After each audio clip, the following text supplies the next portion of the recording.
وَأُوحِيَ إِلَيَّ هَذَا الْقُرْآنُ لِأُنذِرَكُم بِهِ وَمَن بَلَغَ، اور یہ بھی ان سے کہہ دو کہ اللہ نے مجھے قرآن وحی اس لیے کیا ہے تاکہ اس کے ذریعے میں تمہیں بھی ڈر سناؤں اور جس تک بھی یہ کتاب پہنچ جائے۔ ان الحمد للہ نحمده ونستعینه ونستغفره ونعوذ باللہ من شرور انفسنا ومن سیئات اعمالنا من يهده الله فلا مضل له ومن يضلل فلا هادي له واشهد ان لا اله الا الله وحده لا شريك له واشهد ان محمدا عبده ورسوله اما بعد فان خير الحديث كتاب الله وخير الهدي هدي محمد صلى الله عليه واله وسلم وشر الامور محدثاتها وكل محدثة بدعة وكل بدعة ضلالة وكل ضلالة في النار۔ اعوذ باللہ السمیع العلیم من الشیطان الرجیم من ہمزہ ونفخہ ونفثہ، بسم اللہ الرحمن الرحیم۔ رب اشرح لی صدری ویسر لی امری واحلل عقدۃ من لسانی یفقہوا قولی، بسم اللہ الرحمن الرحیم۔ ان اللہ وملائکتہ یصلون علی النبی یا ایہا الذین آمنوا صلوا علیہ وسلموا تسلیما، اللہم صل علی محمد وعلی آل محمد کما صلیت علی ابراہیم وعلی آل ابراہیم انک حمید مجید، اللہم بارک علی محمد وعلی آل محمد کما بارکت علی ابراہیم وعلی آل ابراہیم انک حمید مجید، اللہم ربنا آتنا فی الدنیا حسنہ وفی الآخرۃ حسنۃ وقنا عذاب النار، اللہم ربنا آتنا من لدنک رحمۃ وہیئ لنا من امرنا رشدا، لا الہ الا انت سبحانک انی کنت من الظالمین، حسبنا اللہ ونعم الوکیل، یا حی یا قیوم برحمتک استغیث ولا حول ولا قوة الا باللہ العلی العظیم، آمین۔ الحمدللہ آج 12 جنوری 2020 کو سنڈے کے دن قرآن کلاس نمبر 12 میں 12 نمبر میں ہم سورۃ البقرہ کی آیت نمبر 36 سے آنورڈ سٹارٹ لیں گے۔ پچھلی دفعہ ہم نے قرآن حکیم کی آیات کا وہ پورشن ڈسکس کیا تھا جس میں اللہ تعالیٰ نے فرشتوں کو حکم دیا کہ آدم علیہ السلام کو سجدہ کیا جائے، سب کے سب سجدے میں گر پڑے سوائے ایک جن کے جس کا نام تفسیر تبری میں ہمیں عزازیل ملتا ہے، اہل سنت کے ہاں معتبر تفسیر ہے، شروع میں لکھی گئی، عزت والا، لیکن بعد میں ذلت اس کا مقدر ہوئی، ابلیس بن گیا، وہ شیطان بن گیا، اس نے انکار کیا اور وہ متکبرین میں شامل ہوا۔ اس کے بعد حضرت آدم علیہ السلام اور سیدہ حوا کو اللہ تعالیٰ نے جنت میں بسایا۔ اب اس میں اختلاف ہے کہ یہ جنت وہی والی جنت ہے جو الٹیمیٹلی ہمیں ملنی ہے یا یہ پروٹوٹائپ کوئی جنت تھی جس میں اللہ تعالیٰ نے کسی باغ میں انہیں بسایا ٹیسٹ کرنے کے لیے، اور انہیں حکم دیا کہ یہاں پر تم رہو، لیکن ایک چیز کا خیال رکھنا کہ یہ جو فلاں درخت ہے اس کے قریب بھی مت جانا ورنہ تم ظالموں میں شمار کیے جاؤ گے۔ اسی کانٹیکسٹ میں آیت نمبر 36 سے گفتگو آگے چل رہی ہے۔ اعوذ باللہ من الشیطان الرجیم، بسم اللہ الرحمن الرحیم۔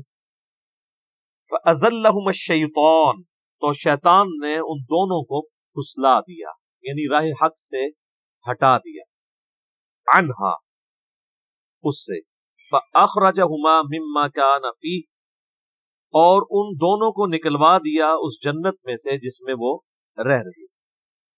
اب اللہ تعالیٰ نے یہاں پہ تثنیہ کا صیغہ استعمال کیا، یعنی ان دونوں۔ کرسچینٹی کے اندر یہ چیز مشہور کر دی گئی کہ یہ سیدہ حوا تھی جنہوں نے سیدنا آدم علیہ السلام کو بہکایا، نعوذ باللہ۔ اور یہی چیز جو ہے وہ ہم مسلمانوں کے ہاں بھی پائی جاتی ہے کہ جی وہ حضرت آدم علیہ السلام کو بھی عورت نے نکلوایا تھا۔ کرسچینٹی تو پھر بہت آگے چلی گئی، انہوں نے تو ایول لفظ جو ہے نا، یعنی برائی، اس کو جو ڈیڈکٹ کیا ہے ایو سے۔ اما حوا کو انگلش میں کہتے ہیں ایو، ای وی ای، اور وہ کہتے ہیں ایکسیز آف ایول جو ہے وہ عورت۔ آج یہ لوگ عورتوں کے حقوق کی بات کرتے ہیں، انہوں نے تو یعنی اپنا جو لفظ ہے ایول، برائی، اس کو ڈیڈکٹ کیا ہے سیدہ حوا کے نام سے، جبکہ اسلام کہتا ہے کہ یہ سب کچھ ٹیمپرڈ فارم میں کرسچینٹی کے اندر چیزیں آئی ہیں۔ اللہ تعالیٰ نے ان دونوں کی غلطیوں کا ذکر اکٹھا کیا ہے کہ ان دونوں کو شیطان نے بہکایا، ان دونوں کی غلطی تھی کہ وہ شیطان کے پیچھے لگے، یہ کسی ایک کی غلطی نہیں تھی کہ وہ کھاتے میں ڈال دی گئی۔ وَقُلْ اهْبِطُوا بَعْضُكُمْ لِبَعْضٍ عَدُوٌّ، تو ہم نے فرمایا اب اتر جاؤ، تم سب ایک دوسرے کے دشمن ہو گے، تم میں سے بعض کے، یعنی حکم تو ان دونوں کو ہوا اترنے کا، لیکن اللہ تعالیٰ تو ظاہر اپنے ڈیوائن علم سے دیکھ رہا تھا ان دونوں سے ہی میں کثیر تعداد میں مرد و عورت زمین پہ بساؤں گا، تو گویا کہ پوری انسانیت کو زمین پہ اتار دیا۔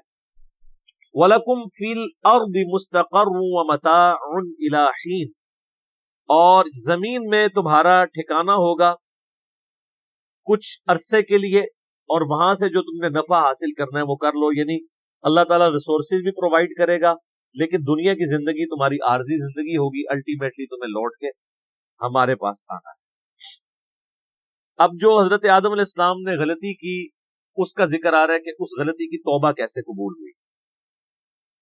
فَتَلَقَّى آدَمُ مِن رَبِّهِ كَلِمَاتٍ فَتَابَ عَلَيْهِ، تو آدم علیہ السلام نے اپنے رب سے چند کلمات سیکھ لیے جس کے سبب انہوں نے اللہ کی طرف توبہ کی، رجوع لے کر آئے،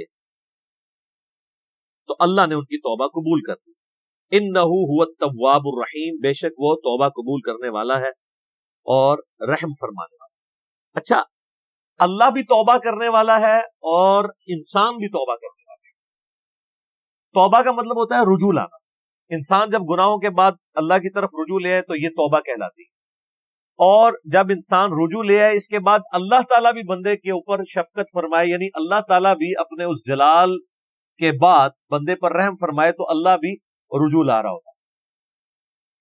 بخاری اور مسلم دونوں میں حدیث موجود ہے، نبی علیہ السلام نے فرمایا کہ جو بھی گنہگار بندہ سچے دل کے ساتھ اللہ کی طرف توبہ کرتا ہے تو اللہ تعالیٰ کو اس کے توبہ کرنے پہ اتنی خوشی ہوتی ہے جس کو آپ علیہ السلام نے ایک مثال سے بیان فرمایا۔ یہ حدیث بخاری میں بھی ہے اور مسلم، کہ تم میں سے کوئی شخص اگر ریگستان کے سفر پر روانہ ہو اور اس کا سارا ساز و سامان اس کے اونٹ پہ لدا ہو، وہ کسی جگہ تھوڑی دیر کے لیے آرام کرے اور اس کا اونٹ وہاں سے غائب ہو جائے جب اس کی آنکھ لگے، اب اس کو سامنے اپنی موت نظر آئے، کیونکہ اونٹ کے اوپر ہی سامان لدا ہے، پانی بھی، کھانے پینے کا بھی، اونٹ نہیں ملتا تو آپ کو پتا ہے کئی ہفتوں کا سفر ریگستان میں بغیر پانی کے تو نہیں کیا جا سکتا۔ اب وہ اپنی موت کا انتظار کرنا شروع کر دے، اسی دوران اچانک جب اس کی آنکھ لگے، آنکھ کھلتے ہی اس کا اونٹ اس کے سامنے آ جائے تو اسے کتنی خوشی ہوگی۔ اس سے زیادہ خوشی اللہ تعالیٰ کو ہوتی ہے جب کوئی شخص گناہ کر کے اللہ کی طرف سچے دل سے توبہ کرے۔ اور مسلم شریف میں آگے الفاظ ہیں کہ وہ اتنا خوش ہو کہ اس کی زبان لڑکھڑا جائے، من شدت الفرح، اور وہ خوشی کے باعث اس کی زبان سے یہ نکل جائے، اے اللہ تو میرا بندہ میں تیرا رب، حالانکہ وہ کہنا یہ چاہ رہا ہو کہ اے اللہ میں تیرا بندہ تو میرا رب، یعنی اس کی زبان بھی لڑکھڑا جائے، اتنی اس پہ شدت خوشی کی طاری ہو۔ اس سے زیادہ خوشی اللہ تعالیٰ کو اس شخص پر ہوتی ہے جو اللہ کی طرف رجوع ہے۔ جامعہ ترمذی میں حدیث ہے کہ موت کے غرغرے سے پہلے توبہ قبول، اس کے بعد کبھی توبہ قبول نہیں۔ اسی لیے آپ دیکھیں کہ فرعون نے جب توبہ کی، قرآن حکیم میں آتا ہے جب وہ ڈوبنے لگا تو اس نے کہا کہ میں بنی اسرائیل کے رب پہ، موسیٰ اور ہارون کے رب پہ ایمان لایا، تو اللہ تعالیٰ نے کیا فرمایا تھا؟ الآن، اب لے کے آیا توبہ، کوئی فائدہ نہیں۔ نزع کے عالم سے پہلے جو توبہ کر لے گا اس کی توبہ ایکسیپٹیبل ہے، ادروائز کوئی توبہ نہیں۔ تو اللہ تعالیٰ تو مائل بکرم ہے. بخاری اور مسلم دونوں میں حدیث ہے کہ اللہ تعالیٰ نے مخلوقات کی پیدائش سے پہلے اپنے پاس عرش پہ یہ عبارت لکھ لی تھی کہ میری رحمت میرے غضب پہ بھاری ہے. اور یہ انسان کے پاس بہت بڑا ایسٹ ہے کہ اللہ کی رحمت اس کے غضب پر بھاری. ادروائز یہ ایکول بھی ہوتی اور صفت عدل اللہ کی غالب ہوتی تو مارے گئے. عدل کریں تے تھر تھر کمبن اونچیاں شانہ والے، فضل کریں تے بخشے جامن میں ورگے منہ کالے. واقعی اگر عدل پہ بات آ جائے تو کوئی نہیں. اور یہ قرآن حکیم میں کئی جگہ یہ مضمون آیا ہے. سورہ فاطر کے اینڈ پہ بھی آپ چلے جائیں، اللہ تعالیٰ فرماتا ہے کہ اگر اللہ تعالیٰ لوگوں کو ان کے گناہوں پہ پکڑنا شروع کر دیتا تو کوئی بھی مخلوق زندہ نہ رہتی روئے عرض کے اوپر. اگر یعنی اللہ تعالیٰ پکڑ شروع فرما دے تو یہ اللہ تعالیٰ ڈھیل دیتا ہے انسان کو کہ انسان اللہ کی طرف پلٹ ہے. بخاری اور مسلم دونوں میں حدیث ہے، نبی علیہ السلام نے فرمایا کہ حدیث قدسی ہے کہ جب میرا بندہ میری طرف ایک بالشت آتا ہے میں ایک ہاتھ اس کی طرف بڑھتا ہوں، وہ ایک ہاتھ بڑھتا ہے میں 2 ہاتھ اس کی طرف بڑھتا ہوں، 10 ہاتھ بڑھتا ہوں، وہ چل کے آتا ہے میں اس کی طرف دوڑ کے آتا ہوں. اور پھر آپ نے اسلام فرمایا کہ اللہ تعالیٰ فرماتا ہے کہ میرا بندہ مجھے دل میں یاد کرے میں اسے دل میں یاد کروں، وہ کسی مجلس میں یاد کرے میں اسے بہتر مجلس میں یاد کروں. اور یہ حدیث اس بات کا ثبوت ہے کہ اللہ تبارک و تعالی انسان سے بڑھ کر اس پر رجوع فرمانے والا ہے. یعنی انسان ایک قدم بڑھتا ہے تو اللہ تعالیٰ 10 قدم اس کی طرف آئے، بشرطے کہ وہ صدق کے دل سے اللہ کی طرف لوٹا. یا ایھا الذین آمنوا توبوا الی اللہ توبۃ نصوحا، اے ایمان والو اللہ کی طرف ایسی توبہ کرو جو آگے کو نصیحت. یہ جو خالی خلی توبہ ہے نا یا استغفار کی تسبیح پھیرنا، یہ اللہ تعالیٰ کو جو ہے وہ محبوب نہیں ہے جب تک کہ اندر سے انسان سچائی کے ساتھ اللہ کی طرف لوٹ. پورے قرآن حکیم میں کوئی ایک آیت بھی ایسی نہیں ہے جس میں اللہ تعالیٰ نے یہ فرمایا ہو کہ جتنی مرضی بغاوت کر لو اور اس کے بعد باغی رہو تو میں تمہیں معاف کر دوں. ہمیشہ یہ ٹاپک آیا ہے کہ جو کوئی بغاوت کرتے ہیں اس کے بعد فوراً توبہ کر لیں اور پھر اپنی اصلاح بھی کر لیں، صرف توبہ نہیں، پھر اللہ تعالیٰ ان کو معاف.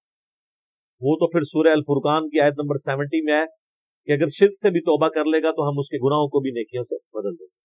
لیکن یہ جو آج کل دھوکہ دیا جا رہا ہے نا اللہ کی رحمت سے، اس میں میرا یوٹیوب پہ کلپ بھی ہے، اللہ کی رحمت سے دھوکہ. اور لوگ کہتے ہیں اللہ تعالیٰ بڑا معاف فرمانے والا ہے. کس کو معاف فرمانے والا ہے؟ اس کو جو رجوع لے. بغاوت کرنے والے کے لیے وہ ڈٹا رہے، اس کے لیے کوئی توبہ نہیں، اور رجوع لانے کے بعد اپنی اصلاح بھی کرے، اپنے آپ کو سدھار بھی. اچھا یہاں پہ جو الفاظ ہے فَتَلَقَّى آدَمُ مِن رَبِّهِ كَلِمَاتٍ فَتَابَ عَلَيْهِ، کہ آدم علیہ السلام نے چند کلمات اللہ تعالیٰ سے سیکھ لیے جس کی وجہ سے اللہ نے ان کی توبہ قبول کی.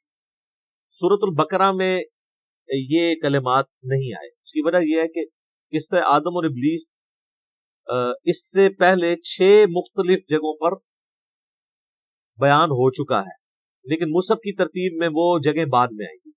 لیکن قرآن کے نزول کے اعتبار سے چونکہ یہ چیز ہو چکی بھی تھی، یہ تو مدنی صورت ہے، نبی علیہ السلام کے اعلان بعثت کی آلموسٹ سمجھ لے 15 سال کے بعد نازل ہوئی ہے، اور اس سے پہلے 2/3 مکی قرآن نازل ہو چکا تھا. اس میں وہ پوری ڈیٹیل موجود ہے سورۃ الاعراف کے اندر کہ وہ کلمات کیا تھے.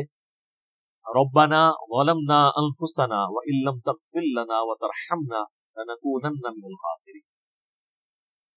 اے رب ہمارے، ہم نے اپنی جانوں پر ظلم کیا اور اگر تو نے ہم پر رحم نہ فرمایا اور ہمیں معاف نہ کیا تو ہم خسارہ پانے والوں میں سے ہو جائیں. اس سے آدم اور ابلیس قرآن حکیم میں 7 مقامات پر آیا. اس میں آخری مقام یہ ہے جو سورۃ البقرہ میں ہم پڑھ رہے ہیں، لیکن مصحف کی ترتیب میں یہ پہلا مقام.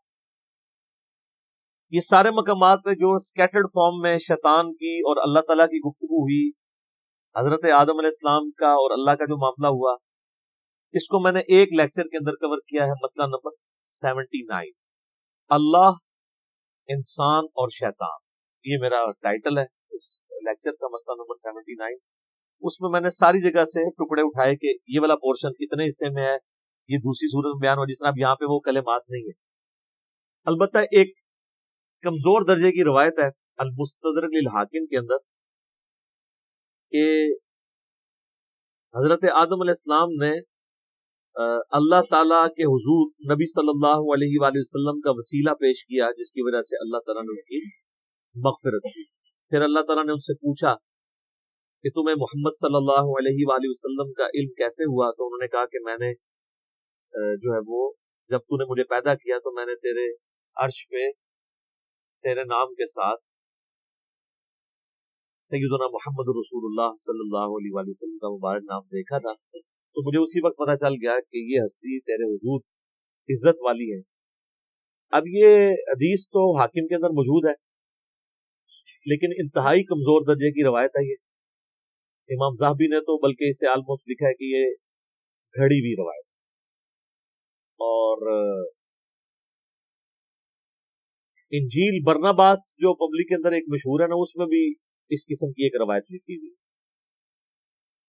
تو وہ تو ظاہر ہے کہ کرسچن آن بھی نہیں کرتے۔ میں نے اس کی کئی دفعہ بولا ہے کہ وہ کوئی ایتھینٹک نہیں ہے، مسلمان اس کو اس لیے پیش کر دیتے ہیں کہ جی اس میں ظاہر ہے وہ میرے خیال میں تو کسی مسلمان نے بیٹھ کے لکھی ہے، اس میں انہوں نے جو اسلوب اڈاپٹ کیا ہے وہ اللہ کی کتاب نہیں لگتی۔ اللہ کی کتاب کا تو ایک مزاج ہوتا ہے، اللہ کی کتاب کا مزاج جو ہے وہ توحید کے اراؤنڈ سینٹرڈ ہوتا ہے، جبکہ آپ انجیل برناباس پڑھیں گے تو وہ آپ کو لگے گا کوئی نعتیہ کوئی کتاب ہے، وہ تو اس کا اسلوب ہی بتا رہا ہے، اس لیے ہم تو اس کو آن نہیں کرتے۔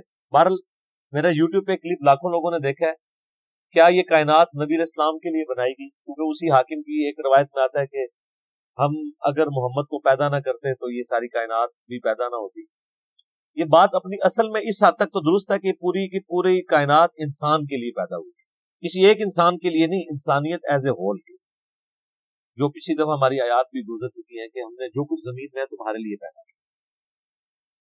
باقی اس کو اس طریقے سے بیان کرنا قرآن حکیم میں یہ بیٹھتا بھی نہیں، اس کی وجہ یہ ہے کہ قرآن حکیم میں 7 دفعہ یہ واقعہ بیان ہوا، جو چیز پوری انسانیت کی ہدایت کا سبب بننے والی تھی کہ ہمارا اوریجن آدم علیہ السلام ہے، 7 دفعہ ایک واقعہ قرآن میں مختلف انداز سے آیا ہے۔ کسی ایک جگہ تو آ جاتا کہ نبی علیہ السلام کا وسیلہ پیش کیا گیا تھا۔ یہاں پہ بھی کلمات ہیں، وہ کہتے ہیں نہیں کلمات سے مراد وہ ہیں، بھئی وہ کلمات بھی قرآن کے اندر آ گئے ہیں سورۃ الاعراف میں، اور قرآن کی سب سے بیسٹ تفسیر وہی ہوتی ہے جو قرآن کے اندر موجود ہو۔ تو جب قرآن خود بتا رہا ہے کہ کن کلمات کے ساتھ توبہ کی تھی، ربنا وظلمنا انفسنا وان لم تغفر لنا وترحمنا لنکونن من الخاسرین، وہ کہتا نہیں یہ بھی پڑھا تھا، نال ہے بھی پڑھا سی، اوئی وقنا عذاب القبر وقنا عذاب الحشر، کتنے لکھے ہے؟ وہ کہتے نہیں قرآن میں تو لکھا ہوا ہے ربنا آتینا فی الدنیا حسنہ وفی الآخرۃ حسنۃ وقنا عذاب النار، اور وقنا عذاب القبر وقنا عذاب الحشر تو لوگ خود نہیں لگایا ہوا نا لوگوں نے، تو اس کو پھر انہوں نے ایک مسئلہ بنا لیا، ایک ضد کا، پھر کہتے ہیں کہ جی یہ آپ گستاخی کرتے ہیں جب آپ اس طرح کی روایتوں کو نہیں مانتے۔ روایتیں نبی علیہ السلام سے ثابت ہوں گی تو مانی جائے گی نا، ان کی سند صحیح ہوگی تو مانی جائے گی نا، گستاخی والی کون سی بات ہے؟ یہ تو اسی طریقے سے ہے کہ اگر ہم عیسائیوں سے یہ کہیں کہ حضرت عیسیٰ علیہ السلام اللہ کے بیٹے نہیں ہیں، اور سورۃ المائدہ کی وہ آیت پڑھ دیں، آیت نمبر 75 نمبر آیت، کہ عیسیٰ اور ان کی ماں تو کھانے کے محتاج تھے، ایسے لوگ تمہارے مشکل کشا کیسے ہو سکتے ہیں جو روٹی کھانے کے محتاج ہوں؟ تو وہ عیسائی تو یہ سمجھے گا حضرت عیسیٰ کی توہین ہو گئی ہے۔ اس سے بھی بڑھ کے سورۃ المائدہ کی آیت نمبر 17 ہے کہ اگر اللہ اس چیز کا ارادہ کرے کہ عیسیٰ کو، اس کی ماں کو، اور جتنے لوگ ہیں زمین میں ان کو موت دے دے تو اللہ کا کوئی کیا بگاڑ لے گا؟ تو کہیں گے او بڑی توہین کر دی آپ نے۔ بھائی توہین تو تب ہوتی ہے نا جب کسی انسان کے ساتھ کمپیئر کروایا جا رہا ہو، جب اللہ تعالیٰ توحید بیان کرے گا تو آپ کے ذوم میں آٹومیٹیکلی توہین آ جائے گی۔ اس میں انبیاء کی توہین نہیں ہے بلکہ انبیاء ہی نے میں یہ تعلیم دی، ورنہ میں علم الکلام میں فقی کے طور پہ ایک جواب دیتا ہوں کہ جامعہ ترمذی میں، سنن ابی داؤد میں، سنن ابن ماجہ میں حدیث ہے، نبی علیہ السلام کو ایک صحابی نے سجدہ کیا، آپ علیہ السلام فرمایا سر اٹھا یہ کیا کر رہا ہے؟ اے رسول اللہ میں وہ کوفے کے پاس ہیرا نامی ایک شہر ہے وہاں گیا تھا، میں نے دیکھا لوگ اپنے سردار کو سجدہ کرتے ہیں تو آپ تو اللہ کے رسول ہیں، آپ زیادہ حقدار ہیں کہ ہم آپ کو سجدہ کریں. آپ تو ہمارے مذہبی پیشوا بھی ہیں، ہمارے پولیٹیکل لیڈر بھی ہیں، ہمارے ہر لحاظ سے ہمارا سب کچھ آپ ہی ہیں. آپ نے اسلام نے فرمایا کہ مجھے بتاؤ جب میں فوت ہو جاؤں گا اور تم میری قبر سے گزرو گے، کیا میری قبر پہ بھی سجدہ کرو گے؟ تو کریں گے. تو فرمایا پھر مجھے کیوں سجدہ کر رہے ہو؟ اگر میں سجدہ جائز سمجھتا تو بیویوں سے کہتا کہ اپنے خامدوں کو سجدہ کریں اس حق کے سبب جو اللہ نے ان کو دیے. اب مجھے بتائیں کیا نبی علیہ السلام نے اپنی توہین خود کر دی؟ وہ صحابی تو حضور کی عزت میں حضور کا سجدہ کر رہا تھا، حضور سے محبت کا اظہار کر رہا تھا. تو یہ جو کہتے ہیں عشق دے چلے نمبر لے گئے تے چلا تے صحابی بھی ہو جائے تے حضور علیہ السلام قبول نہیں کر دے. آگے چلے سر چوک یعنی بریکٹ میں، یہ کیا کر رہا ہے؟ عشق دے چلے نہیں ہم نمبر لے گئے، علم والے. انما یخشی اللہ من عبادہ العلماء، اللہ کی خشیت اور معرفت صرف اہل علم. قل رب زدنی علما، اے نبی تم بھی دعا کیا کرو اے میرے رب میرے علم میں اضافہ. قل هل يستوي الذين يعلمون والذين لا يعلمون انما يتذكر اولو الالباب. اے نبی فرما دو بھلا علم والے اور بغیر علم والے برابر ہو سکتے ہیں؟ نصیحت تو نہیں حاصل کرتے مگر عقل والے. تو اسلام تو پورے کا پورا سینٹرڈ اراؤنڈ علم، علم کے بغیر تو کچھ بھی نہیں ہے. اور علم وہ جو اللہ نے اپنے پیغمبروں کے ذریعے کتابوں کے ذریعے دی ہے، اس کو اس طریقے سے ضد نہیں بنانا چاہیے. اب کتابوں کا ذکر ساتھ ہی آ گیا. قُلْ نَهْبِطُوا مِنْهَا جَمِيعًا، ہم نے حکم دیا کہ اب تم سب کے سب زمین پر اتر جاؤ. فَإِمَّا يَأْتِيَنَّكُمْ مِنِّي هُدًى، پھر جب کبھی بھی میری طرف سے تمہارے پاس کوئی ہدایت کی چیز آئے گی یعنی کتاب. فَمَنْ تَبِعَ هُدَايَا فَلَا خَوْفٌ عَلَيْهِمْ وَلَا هُمْ يَحْزَنُونَ، تو جو کوئی اس کتاب کی پیروی کرے گا تو وہ قیامت والے دن نہ اسے کوئی خوف ہوگا نہ اسے کوئی غم. اب یہ دیکھ لیں، کہتے ہیں کتابوں کی بات کرتا ہے، تو قرآن کیا کہہ رہا ہے کہ جب ہمارے ابا جی کو اور ہماری اماں کو اتارا گیا جنت سے تو انہیں یہی نصیحت کی گئی تھی، اور اللہ تعالیٰ ہمارے پوری انسانیت کو جو ان سے پیدا ہونے والی تھی ہم نے ایک ہی دفعہ نصیحت کی کہ اب تو زمین پہ اتر جاؤ، جب کبھی بھی کوئی ہدایت کی کتاب آئے گی تم نے اس کی پیروی. مرنے سے پہلے اے مسلمان کر لے اس پہ غور، کتابوں کا خدا اور ہے، بابوں کا خدا اور.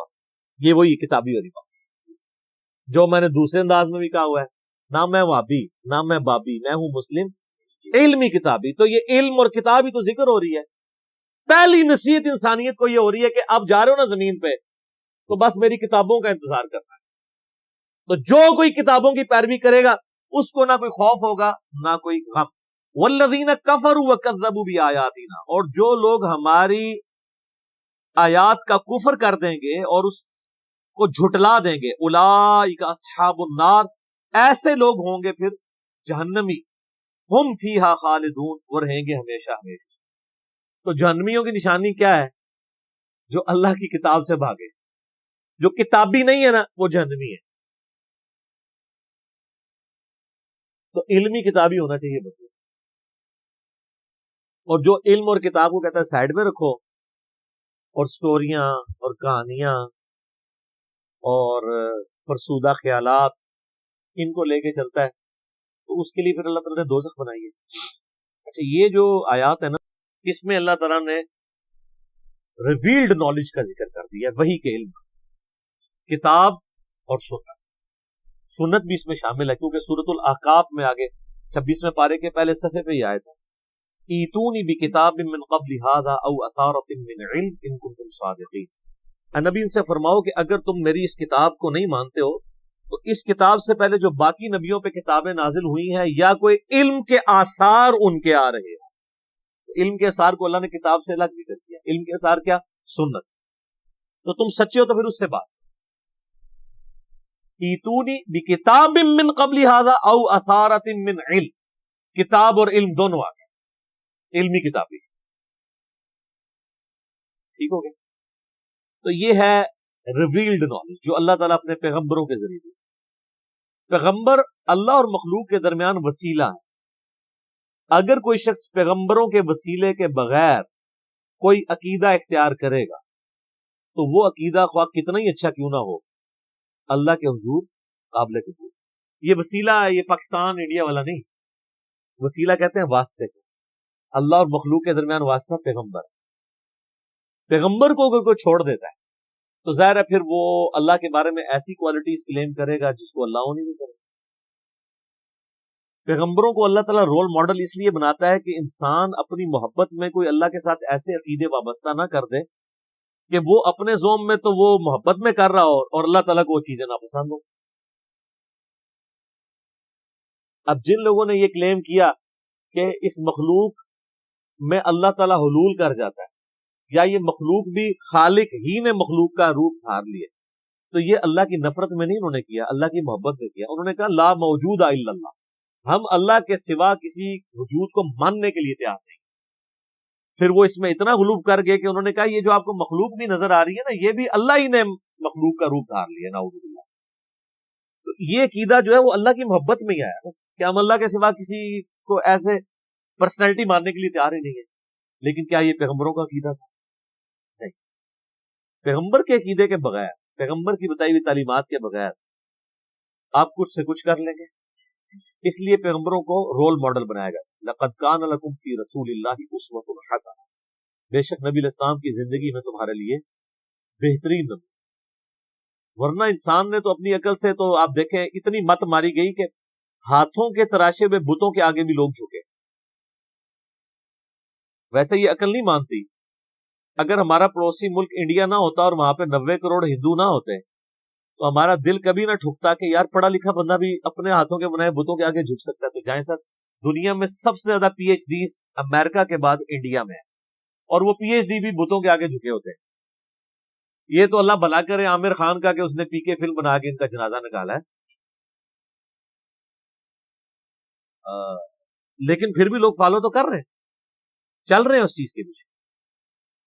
تو یہ آپ کے سامنے ثبوت ہے کہ اس ماڈرن دور میں بھی پڑھے لکھے لوگ ہونے کے باوجود اپنے ہاتھوں کے تراشے ہوئے بتوں کو پوچھتے ہیں. اچھا وہ بت جب پرانے ہو جاتے ہیں نا تو وہ بتوں کو ٹرالیوں کے اوپر لوڈ کر کے باقاعدہ پلوں پہ لے کے جاتے ہیں، اوپر سے نیچے پھینکتے ہیں دریاؤں کے اندر، ٹھیک ہے. اور وہ کچھ ادھر ہی ٹوٹ رہے ہوتے ہیں، کچھ نیچے دھڑل سے گرتے ہیں. پھر بھی ان کو عقل نہیں آتی ہے کہ یار جو آپ کا معبود جس نے آپ کو بنایا ہوا ہے وہ پرانا ہو گیا، آپ اس کو پھر نیا گھڑ رہے ہیں. تو اب پھر انہوں نے خیر اس کے لیے اور پلی لیے. ویسے کتابیں تو ہندوؤں کی سپورٹ نہیں کرتی ہیں. As far as books are concern, دنیا میں کوئی بھی مذہب ایسا نہیں ہے جس کی کتابیں شرک کی طرف مائل ہو. ہندوؤں کی بھی جو کتابیں ہیں نا، ویدیں جو ان کی مین جو کتابیں ہیں یا اپنشدس ہیں، آپ ان کو بھی پڑھیں تو اس میں بھی ون گاڈ کا کانسیپٹ ملے گا. اور وہ یہ کہیں گے ہم یہ جو اسٹیچو بناتے ہیں نا یہ صرف دھیان کے لیے بناتے ہیں، بھگوان تو ایک ہی ہے. اور ان سے پوچھیں یہ کہتے ہیں نہیں یہ بھگوان نہیں ہے، ہم ایک دھیان کے لیے اس کا اسٹیچو بناتے ہیں. یہ بھی غلط ہے. لیکن ان کی ویدوں میں یہ بات لکھی ہوئی ہے کہ اس خدا کا نہ کوئی اسٹیچو بنایا جا سکتا ہے، نہ کوئی بت بنایا جا سکتا ہے، نہ کوئی تصویر بنائی جا سکتی. تو کتابوں تو وہ بھی نہیں چل رہے ہیں. اور ہمارے مسلمان پھر بڑا فخریہ بتا رہے ہوتے ہیں کہ جی دیکھیں جی ہندو تو اپنی کتابوں میں چل رہے تھے، تسی چل رہے ہو، تسی بھی تو کام چوک کے رکھے ہیں. آپ دیکھ لیں مزارات کے اوپر جو کچھ ہو رہا ہے. تو آپ نے بھی تو یعنی وہی عقیدے کسی نہ کسی فارم میں بگاڑ کے اور ہستیوں کے ساتھ منسوخ کیے ہیں. اور پھر ہندوؤں کو بھی موقع ملتا ہے، وہ بھی پھر جملے کستے ہیں اور ایسی ایسی باتیں کرتے ہیں، پھر ہمیں بری لگتی ہے. تو اپنے اوپر بھی توجہ دینے کی ضرورت ہے. تو یہ ریویلڈ نالج یہ بنیاد ہے اللہ تک پہنچنے کی. جنید بغدادی کا ایک قول ہے، قول تو آپ کسی کا بھی نقل کر سکتے ہیں. اچھی بات تو صحیح بخاری میں حدیث ہے، شیطان نے انسانی شکل میں آ کے آیت الکرسی کا وظیفہ دیا تھا تو نبی علیہ السلام فرمایا ہے وہ شیطان تھا، بات ٹھیک ہی ہے. تو کسی بھی انسان کی کوئی بات اچھی ہو وہ کوٹ کرنی چاہیے. تو جنید بغدادی کا ایک قول بڑا مشہور ہے. ایک تو وحدت الوجود کے خلاف ان کا قول ہے کہ قدیم کو حادث سے الگ کرنے کا نام توحید ہے. پورے کے پورے وحدت الوجود کو انہوں نے پیسیفک اوشن میں پھینک دیا. یہ بات کہہ کہ توحید ہے ہی ہے کہ قدیم کو حادث سے الگ کرنا ہے. قدیم یعنی جو ہمیشہ سے ہے اللہ، حادث جو ہم ہے، حادثہ لفظ اردو میں استعمال، مخلوق حادث ہے، ہمیشہ سے نہیں ہے اور ختم ہو جائے گی. اور اللہ قدیم ہے، ہمیشہ سے ہے، ہمیشہ رہے گا. تو کہتے ہیں قدیم اور حادث کو الگ کرنے کا نام توحید ہے. تو وحدت الوجود تو ختم ہو گیا. وحدت الوجود تو کہتا ہے کہ جی قدیم اور حادث ایک ہی ہے. اور دوسرا جنید بغدادی کا ایک قول بہت زبردست ہے. وہ فرماتے ہیں کہ حواس کی تکمیل عقل سے ہوتی ہے. یعنی جو ہمارے حواس خمسہ ہے نا، ان کے اوپر جو سمجھ لیں سپرویژن کر رہی ہے چیز، وہ ہماری عقل. اگر یہ عقل نہ ہو تو یہ حواس خمسہ ہمارے کام ہی نہ کریں. آپ دیکھ لیں کئی پاگل لوگ ہیں، مطلب وہ کس طرح عجیب و غریب حرکتیں کرتے ہیں کیونکہ عقل نہیں کام کر رہی ہوتی. عقل کو استعمال اگر کوئی شخص کر لے تو وہ اپنے ان حواس کو کنٹرول کر سکتے. تو ان حواس کی تکمیل عقل سے ہوتی ہے، اور عقل کی تکمیل وحی سے ہوتی ہے. کیونکہ عقل تو صرف فزیکل فینامنا آف نیچر کے علم کے ساتھ ڈیل کرتا ہے، جو فزیکل ورلڈ ہے. The knowledge obtained through observations and experiments. Science کا سائنس فرشتوں کو ڈیٹیکٹ نہیں کر سکتی، عذاب قبر نہیں ڈیٹیکٹ کر سکتی، جنت نہیں دیکھ سکتی، جہنم نہیں دیکھ سکتی، اس لیے کہ وہ اس فزیکل ورلڈ کی چیزیں نہیں ہیں. اللہ نے لمیٹیشن کر دی. جس طرح ہمارے کانوں کی لمیٹیشن ہے، ایک خاص فریکوینسی سے اوپر بھی آواز ہم نہیں سن سکتے، اس سے نیچے بھی نہیں سن سکتے. ہمارے سونگنے کی حص جو ہے وہ بہت کم ہے، کتے کی بہت زیادہ ہے. اس لیے آپ کو کتے نظر آتے ہیں ایئرپورٹس کے اوپر اسمگلنگ والے لوگوں کو پکڑنے کے لیے. وہ ایسی چیزیں سونگ لیتے ہیں جو ہم نہیں سن سکتے. ہاتھیوں کی حساب دیکھ لیں، 40 کلومیٹر دور وہ زمین پہ پاؤں مار کے دوسرے ہاتھی کے ساتھ کمیونیکیشن کر لیتے ہیں. 40 کلومیٹر کوئی ولی نہیں کر سکتا، ہاتھی کر لیتے. چڑیا دیکھیں اڑ لیتی، کوئی بزرگ نہیں اڑ سکتا ہے تو اڑ کے دسے. چڑیا تو ہم روزانہ اڑتے ہوئے دیکھتے ہیں. اور آپ دیکھیں کہ انسانوں کے بنائے ہوئے ڈرونز یا جہازوں کو اڑنے کے لیے، لینڈ کرنے کے لیے رن وے چاہیے، اور چڑیا کو آپ دیکھیں کوئی رن وے نہیں چاہیے. ادھر سے اس تار سے اڑے گی اور ٹرک دوسرے تار پہ اترے گی، کوئی اس کو بھاگنا نہیں پڑتا، کوئی اس کو پلین جگہ نہیں چاہیے. کتنی پروفیشن کے ساتھ مخلوقات اللہ نے. تو یہ فزیکل ورلڈ کے ساتھ جو علم تعلق رکھتا ہے یہ سائنس کا علم. سائنس کا علم بھی ڈیفینیٹ ہے، جو اسٹیبلش سائنس ہم اس کو مانتے ہیں. مثلا پیٹرول آگ کو بھڑکا دیتا ہے، پانی آگ کو ٹھنڈا کر دیتا ہے، سورج مشرق سے نکلتا ہے مغرب میں غروب ہوتا ہے. یہ فزیکل ورلڈ سے تعلق رکھتی چیزیں. یہ تو حضرت ابراہیم علیہ السلام نے سورۃ البقرہ میں اللہ تعالیٰ کے ایک ہونے پہ دلیل دی تھی نمرود کو کہ میرا رب وہ ہے جو مشرق سے سورج نکالتا ہے. تو اگر رب بننے کا دعویٰ کر رہا ہے نا تو مغرب سے نکال کے بتا، تو اکا بکا رہ گیا. فزیکل ورلڈ کی چیزیں بھی اللہ ہی کا علم ہے، کیونکہ کتابیں اللہ کا قول ہیں اور یہ کائنات اللہ کا فعل ہے. قول اور فعل میں تضاد نہیں ہو سکتا. تو وہ جو علم ہے نا، جو ایکوائرڈ نالج ہے سائنس کا علم، اس کا ذکر بھی اسی رکوع کے اندر سٹارٹ میں آ گیا تھا. کون سا؟ وَعَلَّمَ آدَمَ الْأَسْمَاءَ كُلَّهَا. آدم علیہ السلام کو ہم نے ہر چیز کا نام سکھا دیا. پوٹینشلی اللہ تعالیٰ نے عقل ڈال دی تھی انسان کے دماغ. پوٹینشلی اگر میں آپ سے پوچھوں یہ آم کی گٹھلی کے اندر درخت ہے، تو اگر آپ تھوڑے عقل مند ہوئے تو آپ کہیں گے ہاں درخت ہے، اور اگر زیادہ عقل مند ہوئے تو آپ کہیں گے کروڑوں درخت ہیں اس کے اندر. کیونکہ جب اسے بوئیں گے ہزاروں آم لگیں گے. ہر آم کے اندر ایک گٹھلی ہوگی، وہ ہر ہزار جو ہے 1000 اور درخت. تو یہ تو ایک چین ریئیکشن شروع ہو جاتا ہے. تو یہ گٹھلی جو آپ کو بظاہر نظر آ رہی ہے یا بیج نظر آ رہا ہے، آم کی گٹھلی اس کا بیج ہی ہوتی ہے. اس کے اندر پورا پوٹینشیل وہ ڈیٹا موجود ہے. انسانی عقل میں بھی اللہ نے وہ ڈیٹا ڈالا تھا جو صدیوں کے ساتھ گزرنے کے ساتھ ساتھ آہستہ آہستہ، جس طرح آم کا درخت 8 سال میں ایک پورا پیڑ بنتا ہے نا، اسی ایک گٹھلی میں سے انسانی عقل بھی 10,000 سال کی اس تاریخ میں کرتے کرتے آپ دیکھیں کس عروج پہ پہنچ چکی ہے کہ عقلیں دنگ ہیں کہ انسان نے کیا کر لیا. بلکہ آج سے 100 سال پہلے کا انسان اگر زندہ ہو جائے تو وہ تو پاگل ہو جائے، اور آج کے ہر بندے کو بزرگ ماننے کے لیے تیار ہے. یہ دیکھیں نا، ہم نے سی سی ٹی وی کیمرہ لگائے ہوئے ہیں. کوئی بندہ نیچے بھی دور بھی ہو تو میں اس کے کپڑوں کا رنگ بھی بتا سکتا ہوں اور اس کا سارا کچھ بتا سکتا ہوں.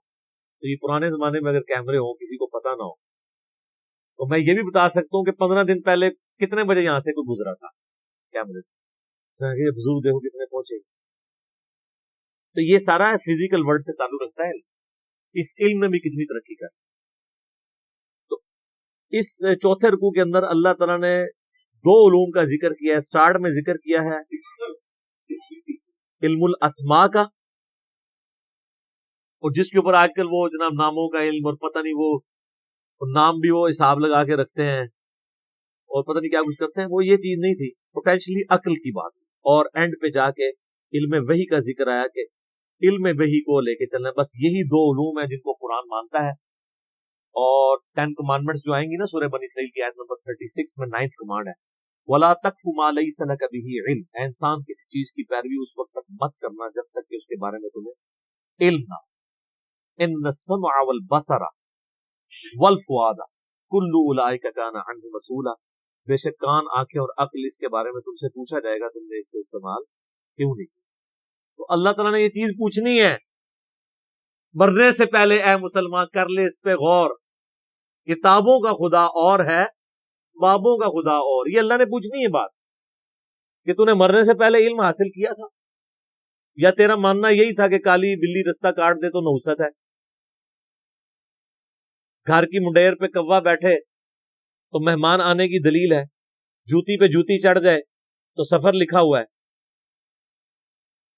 یہ تو مانتا تھا. اور گائے نے ایک سینگ کے اوپر زمین اٹھائی ہوئی ہے، دوسرے پہ اٹھاتی ہے تو زلزلہ آ جاتا ہے. ہستے پہ نثارے تہاڈا بھی ذکر ہے. اور اے بزرگاں نے جناب سمندر روکے ہے تے فلانے بزرگ نے جڑا انڈیا دے بم پھاڑ لے سن پول دے ہوتے. اے بھی ہے نا سرکار، ہوں تو نئے ورژن بھی دے ہیں نا اویلیبل. باقی چیزوں پہ ہم خوش ہوتے ہیں، ہندو کہندے نے. تسی بھی جو کچھ کہندے ہو نا ہندو بھی ہستے نے تہاڈے. آپ بھی تو کہتے ہیں نا فلاں بزرگ نے جو ہے سمندر روک لیا ہے.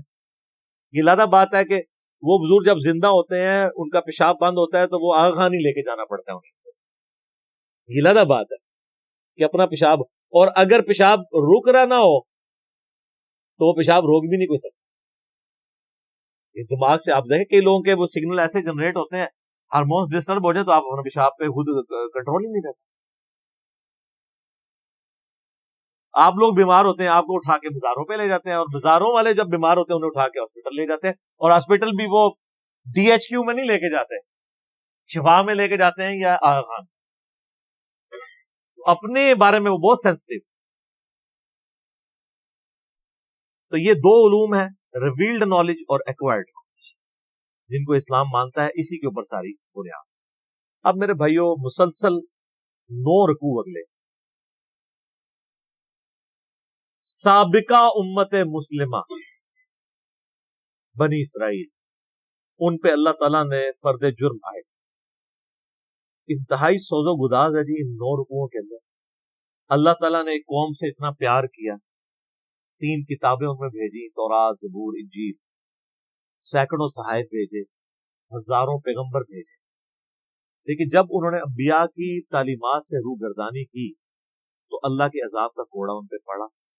اللہ نے ان کی ہزاروں سال کی جو مسنت تھی ان سے لے کے نئی امت اس کی جگہ کھڑی کی، امت محمدیہ صلی اللہ علیہ وسلم. اور اس کے سمبل کے طور پہ تحویل قبلہ بھی کر، بیت المقدس سے قبلہ چینج کر کے خانہ کعبہ. اس کے اندر اللہ کی طرف سے پیغام ہے، اور مصحف میں اس کا شروع میں ہونے میں اشارہ ہے کہ مسلمان کسی زوم میں نہ رہیں کہ وہ بڑی لاڈلی امت ہے. تم سے پہلے بھی لاڈلی امتیں گزری ہیں، لیکن جب وہ نبیوں کی تعلیمات کو، کتابوں کو پس پش ڈال دیتی ہیں تو پھر اللہ تعالیٰ کے عذاب کا کوڑا ان پہ برستا ہے، تم پہ بھی برسے. اور آپ دیکھیں گے اللہ تعالیٰ ان کی کئی ایک غلطیاں اس میں گنوائے گا، اور ہر غلطی کے گنوانے کے بعد ایک یونیورسل ٹروتھ آئے گا. ویسے تو بڑے بڑے 7 یونیورسل ٹروتھ اس میں آئیں گے، لیکن اگر آپ باریکیوں میں دیکھیں تو یہ 12-13 کے قریب یونیورسل ٹروتھس آئیں گے کہ جو یوں کرتا ہے اللہ کا، اس کے بارے میں فیصلہ یہ ہے، چاہے وہ جو بھی ہے. یہ نہیں ہے کہ عام بندے نے ٹریفک سگنل توڑا ہے تو اس پہ سزا ہوگی، اور ٹریفک والا جو خود پولیس کا آفیسر ہے وہ توڑے گا تو اسے سزا نہیں دی جائے گی. نہیں، اللہ تعالیٰ نے ایک ہی رول رکھا ہوا ہے، جسے فٹ اسے کہ. اور بنی اسرائیل کی پوری ہسٹری جو ہے نا ان 9 رکوعوں میں ان کی ہسٹری کے واقعات کو کور کیا ہے، لیکن اجمالاً کیا. کچھ واقعات ایسے ہیں جن کی ڈیٹیلز اس میں نہیں ہے، وہ آگے چل کے سورۃ الاعراف میں آ جائے گی، سورۃ القصص کے اندر آ جائے گی، سورہ طٰہٰ کے اندر آ جائے گی۔ لیکن چونکہ یہ یہودیوں کو ایڈریس کیا جا رہا تھا، یہودیوں کو اجمالاً یہ باتیں پتہ تھی، جس طرح ہم ایز اے پاکستانی نیشن ہمیں کئی ایک چیزیں پتہ ہیں۔ اگر ہم اشارتاً بات کریں کہ جی وہ کارگل کی جنگ، تو اب وہ بتانے کی ضرورت نہیں ہے کب ہوئی تھی، اس میں کیا ہوا، پتہ ہے 65 کی جنگ، 71 کی جنگ۔ اس طریقے سے بنی اسرائیل کی ہسٹری میں بھی ان کو ایک چیزیں پتہ تھی، یا مسلمانوں کی ہسٹری میں غزوہ بدر، احد، اس کی ڈیٹیلز نہ بھی ہو، صرف ان کے نام بھی ذکر ہوں تو وہ ایک پورا نقشہ مسلمانوں کے ذہن میں آ جاتا ہے۔ چونکہ یہودیوں کو ایڈریس کیا جا رہا تھا، پلس عیسائیوں کو بھی، کیونکہ دونوں بنی اسرائیل تھے، سابقہ امت مسلمہ تھی، اس لیے اشارت ان کے واقعات کا ذکر کیا کہ بھی تم نے یہ کیا، یہ کیا، یہ کیا، اس کے اگینسٹ پھر ہمیں یہ کرنا پڑا۔ تم ہماری لاڈلی امت تھے، تمہیں ہم نے سارے جہان والوں پہ فضیلت بخشی تھی۔ یہ 2 دفعہ آیت ریپیٹ ہوگی کہ بنی اسرائیل کو ہم نے تمام جہان والوں پہ اپنے زمانے میں فضیلت بخشی تھی، لیکن جب وہ نبیوں کا راستہ انہوں نے چھوڑ دیا، کتابوں کو چھوڑ دیا اور بابی ہو گئے کتابی کی بجائے، اپنے علماء کے پیچھے لگ گئے، تو پھر ہم نے انہیں معزول کر دیا۔ اور صرف معزول نہیں کیا، ضربت علیہم الذلہ والمسکنہ، ہم نے ان پہ ذلت، مسکنت اور اللہ کی طرف سے غضب ان کے پر مسلط۔ بنی اسرائیل کون ہے؟ اسرائیل ہبرو لینگویج میں، عبرانی زبان میں کہتے ہیں اللہ کا بندہ۔ یہ ایل کا لفظ جو ہے نا اللہ کے لیے استعمال ہوتا ہے۔ اسرائیل، جبرائیل، میکائیل، اسرافیل، اور توڑا یار عزازیل، شیطان کا نام عزازیل، وہ بھی اللہ کا بندہ ہے، عزت والا۔ اچھا، تو یہ ہبرو لینگویج میں استعمال ہوتا ہے۔ اسرائیل جو ہے یہ لقب تھا سیدنا یعقوب بن اسحاق بن ابراہیم علیہ السلام اجمعین۔ حضرت ابراہیم علیہ السلام کے 2 بیٹے تھے نا، سیدنا اسماعیل علیہ السلام اور سیدنا اسحاق۔ حضرت اسحاق علیہ السلام کی اولاد میں پھر بنی اسرائیل ہوئے، کیونکہ ان کا بیٹا تھا یعقوب۔ یعقوب کا لقب تھا اسرائیل، اللہ کا بندہ۔ اور اس کا ذکر آپ کو سورہ آل عمران کے اندر مل جاتا ہے، پارہ نمبر جو 3 ہے نا۔ کئی لوگ پوچھ بھی رہے ہوتے ہیں کہ جی یہ، کیونکہ ایسا بھی فتنہ اٹھا ہے کہ لوگ یہ کہہ رہے ہیں جی بنی اسرائیل جو ہے نا وہ اسرائیل، تو حضرت یعقوب کا نام کہیں وارد نہیں ہوا۔ تو قرآن کے اندر اللہ تعالیٰ نے حضرت یعقوب علیہ السلام کا نام ذکر کیا ہے، پارہ نمبر 4 کے سٹارٹ میں ہی ہے، آیت نمبر 93 ہے سورہ آل عمران کی۔ کل الطعام کان حلا لبنی اسرائیل الا ما حرم اسرائیل۔ ہر طرح کا حلال کھانا جو ہے وہ، یعنی جو اچھا جو صاف کھانا ہے وہ بنی اسرائیل کے لیے حلال ہی تھا پہلے، سوائے اس کے کہ جو اسرائیل نے اپنے اوپر خود حرام کر دیا تھا، علی نفسی۔ یعنی اسرائیل کون؟ یعنی کسی انڈیویجول کا ذکر ہو رہا ہے، حضرت یعقوب علیہ السلام۔ پوری انسانیت کو پتا ہے کہ ان کا یہ لقب تھا۔ اچھا، یعقوب علیہ السلام کے پھر 12 بیٹے تھے، ہر بیٹے سے آگے جو نسل چلی وہ ان کی وہ بنو اسرائیل یا بنی اسرائیل، یعنی یہ بنو یا بنی کا لفظ استعمال ہوتا ہے اولاد کے لیے، بیٹوں کے لیے۔ تو 12 بیٹے اور وہ آگے 12 قبیلے ان کے چلے، وہ سارے بنی اسرائیل کے رہے۔ یہ بنی اسرائیل جو تھے مدینہ شریف میں آباد تھے، یہودی۔ ظاہر ہے کہ وہ اللہ تعالیٰ تو ان سے یہ ایکسپیکٹ کر رہا تھا کہ تمہاری کتابوں میں نبی علیہ السلام کی پروفیسیز موجود ہیں، تو تمہیں تو سب سے پہلے ہی قرآن و حدیث کو مان لینا چاہیے۔ جو ہمارا گلہ شکوہ ہمارے علماء کے ساتھ بھی رہتا ہے کہ یار علماء تو قرآن و حدیث کے نام پہ اپنی عزتیں ویل کر رہے ہیں، اب جب ہم علماء کو بتاتے ہیں قرآن حدیث میں یہ لکھا ہوا ہے تو وہ آگے سے ہمیں جو ہے وہ لتو پہ جاندے نے۔ ایسا تو نہیں ہونا چاہیے، لیکن یہ کچھ دنیاوی ٹیچر نہیں کرتے، یعنی دنیاوی کوئی میتھمیٹیشین ہے، میتھمیٹکس کا ٹیچر ہے، وہ اپنے اسٹوڈنٹس کو اگر کوئی کتاب ریکمینڈ کرتا ہے نا اور وہ خود کوئی فارمولا غلط لکھ دیتا ہے اور اس کا اسٹوڈنٹ کہتا ہے سر یہ آپ کتاب میں تو یہ نہیں لکھا ہوا، تو وہ سوری کہہ کے فوراً مٹا کے صحیح کر لیتا ہے۔ لیکن مولوی ہاں بھول جاؤ کہ انہوں تسی کہو کہ سر بخاری مسلم میں تو نماز کا طریقہ یہ لکھا ہوا ہے، قرآن میں تو لکھا ہے ایاک نستعین، اور آپ تو بابوں کو پکارتے ہیں، تو کہ ہاں جی بڑی مہربانی آپ نے ہمیں بتا دی ہے۔ کوئی اس طرح سے بندس نہ حال تک تو نہیں دریافت ہوا امت سے. تو یہ دنیاوی ٹیچرز کا ہی حوصلہ ہے کہ وہ اپنی غلطی کتابوں کی بنیاد پہ مان لیتے ہیں, علماء نہیں مانتے. تو یہ علماء کیسے مانے؟ ان کے جو بزرگ علماء تھے یعنی علماء یہود.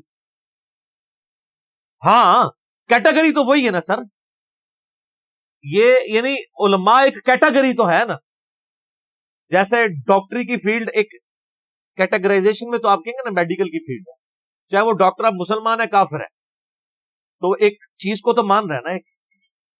اس طریقے سے انجینئر ایک اس لائن کو تو لے کے چل رہا ہے, اس طرح علماء کی بھی ایک لائن.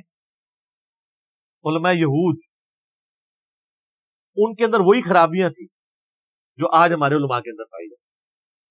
اور اس میں آپ دیکھیں گے کہ اللہ تعالیٰ کا غصہ سب سے زیادہ ہے ہی علماء کے اوپر, بنی اسرائیل کے, کہ یہ لوگوں کو ورگلا رہے ہیں. یہ آپ کو گفتگو کے اسلوب سے پتا چل جائے گا کہ اللہ تعالیٰ ماتا ہے کہ بھئی تم سب سے پہلے کافر بن گئے ہو. تمہاری کتابوں میں تو نبی علیہ السلام کی پروفیسیز موجود تھی کہ پیغمبر آخر الزمان صلی اللہ علیہ وآلہ وسلم نے آنا ہے. بجائے اس کے کہ تم اس کو قبول کرتے, تم الٹا سب سے پہلے دشمن اس نبی کے بن گئے ہو اور لوگوں کو بھی دین پہ آنے سے روک رہے ہو. تم سے تو میں یہ ایکسپیکٹ نہیں تھا, تم تو ماننے والے تھے. جس طرح اہل حدیث سے کہتے ہیں یار تم تو بخاری مسلم کی بات کرتے تھے, آج اگر آل امیہ کے خلاف ہم بخاری مسلم سے حدیثیں لے کے آئے ہیں تو تم نے ائمہ شیعہ کیوں شروع کر دی ہے؟ دیکھ لینا ہے نا وہ چیز. تو یہاں آپ کو چیز نظر آئے گی. یا بنی اسرائیل, اے اسرائیل علیہ السلام, یعقوب علیہ السلام کی اولاد, اے ان کے بچوں, اے اولاد یعقوب, اذکروا نعمتی التی انعمت علیکم. یہ میں نے چونکہ وقف کیا تھا اس لیے اذکروا اسے پڑھا ہے, ورنہ ساتھ ملا تھا تو اسرائیل اذکروا پڑھا جاتا. اس نعمت کو یاد کرو جو ہم نے تم پہ کی تھی. اوفوا بعہدی اوفی بعہدکم, تم اپنا عہد پورا کرو جو تم نے میرے ساتھ کیا تھا, میں اپنا عہد پورا کروں گا جو میں نے تم سے کیا. وَإِيَّايَ فَارْهَبُونَ, اور صرف مجھ سے ہی ڈرو. کسی اور کا ڈر کیوں لگا ہوا ہے جس کی وجہ سے تم عہد پورا نہیں کر رہے؟ وہ ڈر کیا تھا؟ اپنی چودراہٹ چھین جانے کا. کون سا عہد تھا جس کا اللہ نے سٹارٹ کیا ہے بنی اسرائیل؟ اس عہد کو پورا کرو جو تم نے مجھ سے کیا تھا, میں بھی اپنا عہد پورا کروں گا. کیا عہد تھا؟ عہد یہ تھا کہ اللہ تعالیٰ نے ہر پیغمبر سے یہ عہد لیا ہے کہ وہ آنے والے پیغمبر کے بارے میں اپنی امت کو بتائے اور یہ چیز پکی کر کے جائے کہ جب وہ پیغمبر آئے تو اس کے اوپر ایمان لے کے, جو سورہ آل عمران میں موجود ہے. اللہ تعالیٰ نے انبیاء کی ارواح سے بھی عہد لیا تھا. تورات کے اندر موجود تھا کہ بنی اسماعیل میں سے آخری پیغمبر آئیں گے. موسیٰ علیہ السلام کے بھائیوں میں سے, ڈیوٹرانومی چیپٹر میں قرآن کے تعارفی لیکچرز میں بتا چکا ہوں ڈیٹیل کے ساتھ. آج بھی کتاب الاستثناء چیپٹر آپ ڈیوٹرانومی نکالیں, تورات میں 18 نمبر باب کی 18 نمبر آیت ہے, اے موسیٰ میں تیرے ان بھائیوں میں سے یعنی بنو اسماعیل میں سے تیری مانند ایک رسول اٹھاؤں گا اور یعنی تیری مانند ہوگا. وہ میں نے ساری ریزیمبلنس بتائی ہیں. اسی طریقے سے گاسپل آف جان جو نیو ٹیسٹمنٹ ہے, انجیل, اسی کتاب مقدس کے اندر اس میں موجود ہے. حضرت عیسیٰ علیہ السلام کہتے ہیں کہ مجھے تمہیں بہت کچھ کہنا ہے لیکن ابھی تم متحمل نہیں ہو. وہ آخری پیغمبر جب آئیں گے تو وہ تمہیں ساری باتیں بتائیں گے. وہ ہستی جب دنیا میں آئیں گی وہ میرا نام روشن کریں گی اور اللہ تعالیٰ ان کے منہ میں اپنا کلام ڈالے گا. یہ کوالٹی اور کسی پیغمبر کی نہیں ہے. باقی پیغمبروں کو کتابیں سلیبس کی فارم میں دی جاتی تھی. ہمارے نبی علیہ السلام کے دل پر اللہ نے قرآن کو نازل کیا اور یہ اگلے نبیوں کو پتا تھا کہ آخری نبی کی ایک یونیک کوالٹی یہ ہوگی کہ ان کے دل میں کلام اتارا جائے, جو قرآن میں بھی ہے. وما ينطق عن الهوى ان هو الا وحی یوحی. نبی علیہ السلام اپنی خواہش نفس سے کچھ نہیں کہتے بلکہ وہ وہی کہتے ہیں جو اللہ تعالیٰ ان کو وہی کرتا ہے. تو اللہ تعالیٰ ہمارا کہ جو تم نے عہد کیا تھا وہ آگے چل کے سورۃ البقرہ میں 89 نمبر آیت آئے گی کہ نبی علیہ السلام جب دنیا میں تشریف نہیں لائے ہوئے تھے اس وقت یہودی جب مار کھاتے تھے اوس اور خزرج سے, جو مشرکین عرب کے قبائل تھے, تو ان کو یہ دھمکی لگایا کرتے تھے کہ آج تو تم ہمیں مارتے ہو, جب وہ آخری نبی آئیں گے ہم ان کے ساتھ مل کے تمہارے خلاف جنگ کریں گے, پھر پوری دنیا میں ہمارا ڈنکا ہوگا. تو یہ عہد ان کو پتا تھا کہ اللہ نے یہ عہد کیا ہے کہ آخری نبی کے ذریعے رومن اور پرشین امپائر کو اکھاڑ کے اللہ تعالیٰ پوری دنیا پہ اسلام کا غلبہ کرے گا. لیکن جب وہ آخری پیغمبر آئے تو وہی یہودی منکر ہو گئے اور وہ اوس اور خزرج جن کو یہ دھمکی لگایا کرتے تھے انہوں نے اسلام قبول کر لیا. تو وہ ہدایت جو ڈائریکٹلی یہودیوں کے لیے نازل ہوئی تھی اس سے انہوں نے تو استفادہ نہیں کیا, لیکن اوس اور خزرج نے کر لیا. تو اس سے یہ بات پتہ چلی کہ اللہ کا کوئی رشتہ دار نہیں ہے، ورنہ یہ تو رشتہ داری بنائے بیٹھے تھے نا بنی اسرائیل. 80 ساڑھے ورگا کوئی ہو سکتا ہے؟ اللہ نے اٹھا کے پرے پھینکا. اور امی جاہل لوگ جن کو امی کہا جاتا تھا، اوس اور خزرج، ان کو اللہ نے دنیا کا امام بنا دیا کتابوں کو ماننے کی وجہ سے. یہ بابوں کو مانتے رہ گئے، اپنے علماء یہود کو. یہودی علماء نے کہا نا، آگے آپ کو پتا چلے گا وہ کس طریقے سے مخالفت کرتے تھے نبی اسلام کی. یہ تو اب 3-4 سپارے چلنے ہی اس کے اوپر، کیا کیا سازشیں کرتے تھے. تو اسی لیے میں کہتا ہوں مولوی اتنی پیڑی شیو ہے کہ نبی بھی موجود ہو، مولوی کے ورگلانے کے اوپر عوام الناس نبی کی بات نہیں سنتی، مولوی کی بات کے پیچھے لگ رہا ہے. تو سر آج اگر مولوی کی بات کے پیچھے لوگ لگے ہوئے ہیں اور کتاب و سنت کو نہیں مان رہے تو زیادہ پریشانی کی بات نہیں ہے. علماء یہود کے پیچھے لگ کے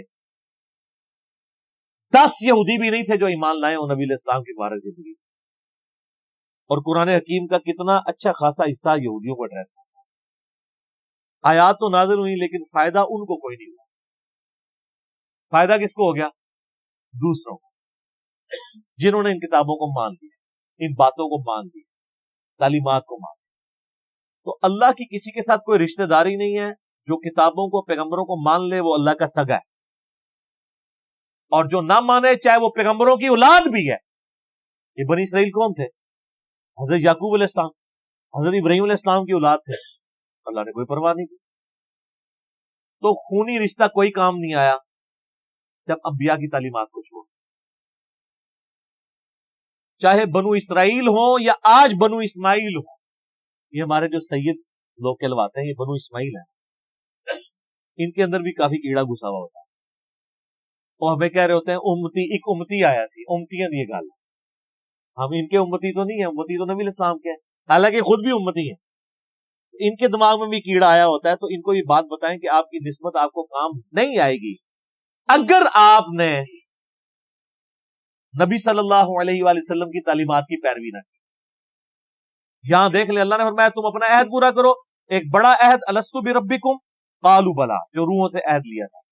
اور دوسرا عہد جو تمہارے پیغمبر تم سے لے کے گئے تھے کہ پیغمبر آخر الزمان صلی اللہ علیہ وآلہ وسلم کو ماننا ہے. آج بھی وہ عہد پورا کر لو، آج بھی تم سے صلح ہو سکتی.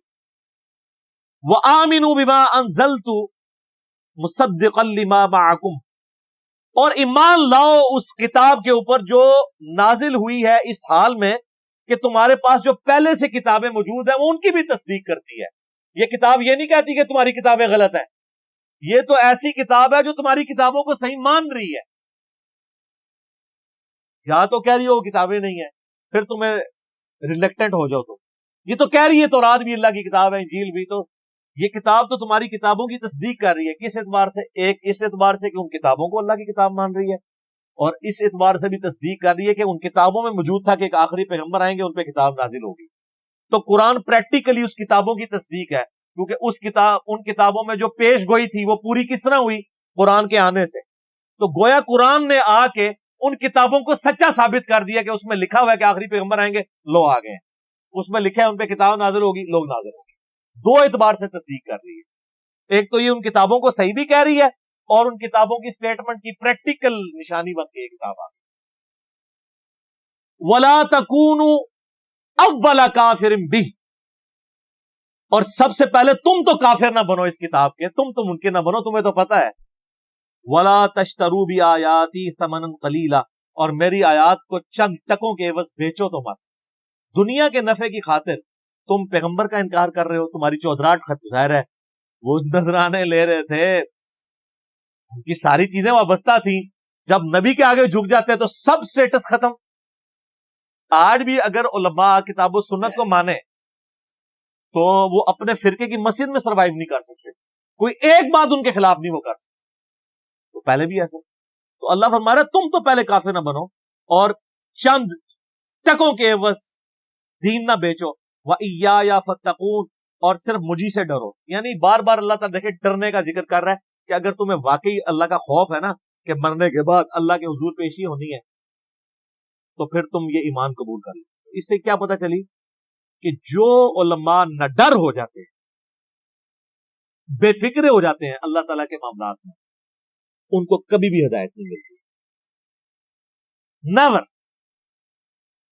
جس کی مثال یہ ہے کہ نبی علیہ السلام کے مبارک زمانے میں ان کو ہدایت ولا تلبسوا الحق بالباطل، اور حق کو باطل کے ساتھ مت ملاؤ، وتکتموا الحق، اور حق کو مت چھپاؤ، وانتم تعلمون، اور تم جانتے تو ہو کہ یہ حق ہے، جانتے بوجھتے ہوئے حق اور باطل کو مکس نہ کرو، گڑبڑ کر یہ کنفیوز کر دیتے ہیں. آج بھی آپ علماء دیکھیں، آپ کوئی بات لے کے جائیں نا وہ اور ہی کوئی بات کر دیتے ہیں. آپ ان کو بتائیں کہ بخاری میں لکھا ہے کہ رفع دین سے نماز پڑھو، اور جی بخاری میں تو لکھا ہے کھڑے ہو کے پیشاب بھی کر سکتے ہیں.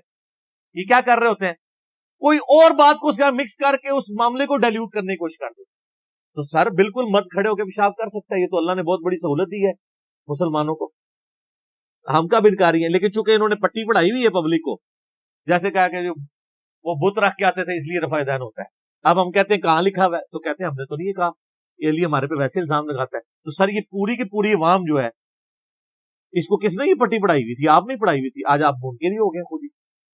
یہ ان آیات کے اوپر میں انشاءاللہ اگلی دفعہ گفتگو کروں گا، اور یہ آج کا قرآن میں آپ کے سامنے رکھوں گا.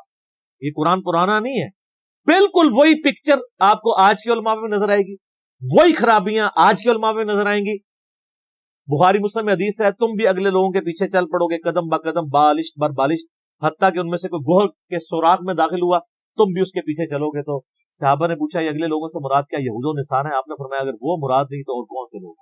ایک ایک خرابی جو یہود و نصارہ کے علماء میں تھی وہ ہمارے علماء میں موجود ہے. اور اللہ تعالیٰ بار بار ایڈریس ہی علماء کو کرتا ہے کہ اصل میں یہ ہیں لیڈر اور یہ لوگوں کو ورگلاتے ہیں. لیکن اس سے یہ نہ سمجھیے گا کہ علماء کی وجہ سے وہ فالوورز چھوٹ جائیں گے، نہیں. اللہ کہتا ہے ان کو تو عذاب ہونا ہے کہ انہوں نے ان کے پیچھے اندھے بن کے کیوں چلے. یہ نہ ہو کہ لوگ خوش ہو رہے ہو کہ خیر ہے اگر مولوی نے غلط مسئلہ بتایا تو وہی نہ، اپنے ٹھڈ پردے جڑا اپنے منہ چ خوراک جڑا نا نوالا پانا ٹھڈ پرتا ہے، کسی کے پیٹ میں نوالا جائے تو آپ کا پیٹ نہیں بھرتا. تو اپنے اعمال کا حساب آپ نے خود دے. اللہ تعالیٰ سے دعا ہے جو حق بات میں نے کہی اللہ تعالیٰ ہمارے دلوں میں راسخ فرمائے. اگر جذبات میں میرے منہ سے کوئی غلط بات نکل گئی اللہ تعالیٰ ہمارے دلوں سے معاف کر دے. ہمیں کتاب و سنت کی تعلیمات پر عمل کر کے دوسرے بھائیوں تک پہنچانے کی توفیق عطا فرمائے. اللہم صلی علی محمد وعلی آل محمد کما صلیت علی ابراہیم وعلی آل ابراہیم انک حمید مجید. اللہم بارک علی محمد وعلی آل محمد کما بارکت علی ابراہیم وعلی آل ابراہیم انک حمید مجید. سبحانک اللہم وبحمدک اشہد ان لا الہ الا انت استغفرک واتوب الیک وما علینا الا البلاغ المبین. جزاکم اللہ خیرا.